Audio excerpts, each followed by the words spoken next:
Hello. Over the summer, the world watched as Germans went out of their way to give a warm welcome to the hundreds of thousands of migrants and refugees arriving at Germany's train and bus stations.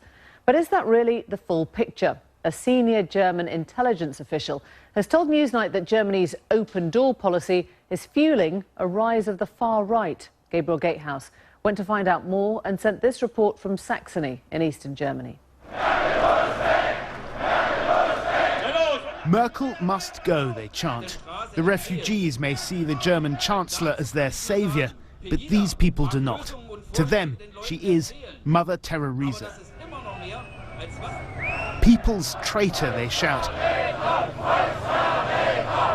This is the backlash against Germany's generous refugee policy. These are the dissenters, and their numbers are swelling. Die Islamisierung. Islamization, that's the threat, Andreas tells me. I've got nothing against people fleeing war, but everyone is coming here. Germany will take in more than 1 million refugees this year. It's a policy supported by all the major parties. Warum? Weil es darf keine Opposition geben, keine Alternative. Es darf keine Alternative geben zu den Parteien, die jetzt aktuell da sind. Man kann, wenn es wirklich neu kommen sollten, was hat man für eine Alternative? SPD, CDU, Grüne, Linke, die sind alle für dasselbe. Die Merkel sagt heute, es wird ungehindert weiter. These people may not be the German political mainstream, but this is much more than a fringe group now. These are people who feel that they're not being listened to, and people who now feel in open revolt against their leaders. These protests attract families, middle-class professionals, the elderly.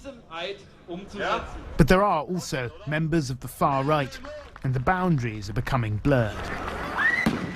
Peaceful demonstrations have spilled over into violence. This is Heidenau in small-town Saxony, the eastern region at the heart of the protests. This summer, police fought running battles with young men outside a supermarket next to a migrant centre. Newcomers here still have reason to be nervous. Some of the migrants at that centre told us they were woken at 4 in the morning by firecrackers. The protesters haven't gone away.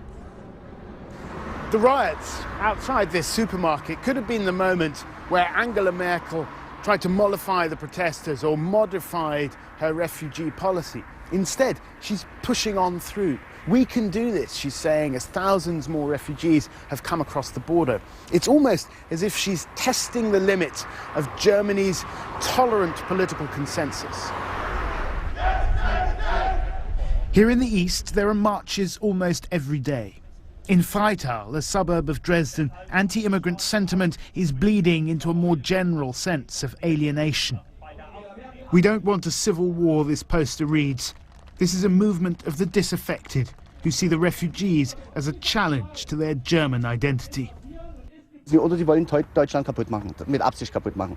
Unsere linke Regierung. Das Mischvolk. Ja, die wollen das Mischvolk, die wollen, wie Sie schon sagen, ich kann es Ihnen nicht sagen. What is Mischvolk? What does that mean? Der Deutsche soll aussterben und so lieber Wie es in Amerika ist. mischen alles. Land, ne? Ja, genau. Mixing. Across Germany, the past few months has seen a rise in far-right violence. That rise has been most marked here in Dresden, where police have been struggling to cope with an increase in extremist activity. The security services told us they disrupted a plot earlier this year by a group calling itself the Old School Society to attack mosques and asylum seekers' homes. They were real Nazi racists. They said that Muslims and people from other countries don't belong here. Let's get rid of them, and let's do that with violent means. The chief of internal intelligence for the Saxony region told me that the far right is poised to take advantage of the refugee crisis. What they are able to is alienating more and more people from the democratic process, and democracy without Democrats can't work. And this subject, especially the fear of those many people seeking refuge in Germany right now, is the subject the right-wing extremists have waited for. It's not easy to persuade right-wing extremists to talk openly on camera. We spent some time in a bar in a Dresden suburb, a place frequented by people on the far right. There are strict laws in Germany against promoting Nazi ideology, so people choose their words carefully.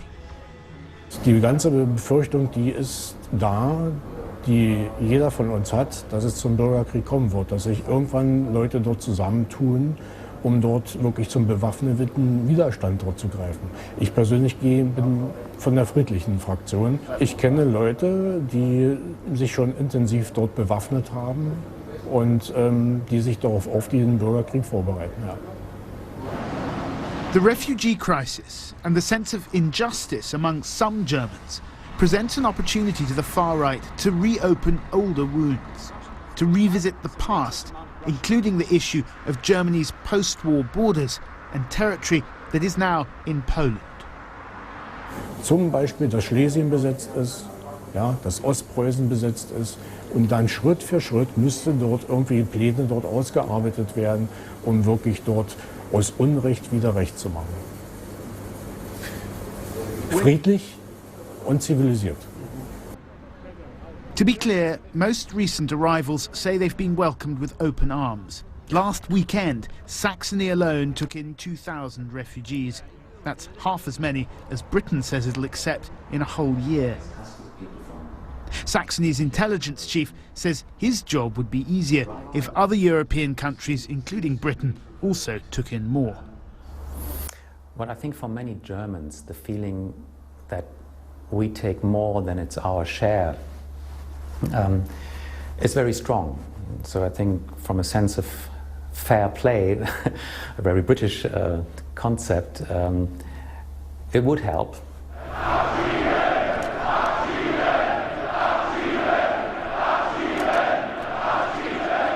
Send them home, they chant in Dresden's Neumarkt. They've been gathering every Monday for a year now. All of this began before the arrival of hundreds of thousands of refugees. The migrant crisis has only fueled the movement. Many of these people have got nothing to do with the far right, or at least that wasn't their primary motivation for coming here. But they do feel that they've been ignored, and there's a strong sense now that the longer that continues, the more they'll be pushed to the extremes.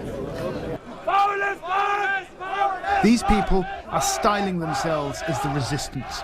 So long as the refugees keep coming, they say, they will keep on marching. Gabriel Gatehouse in Germany. I'm the leading state sponsor of terrorism.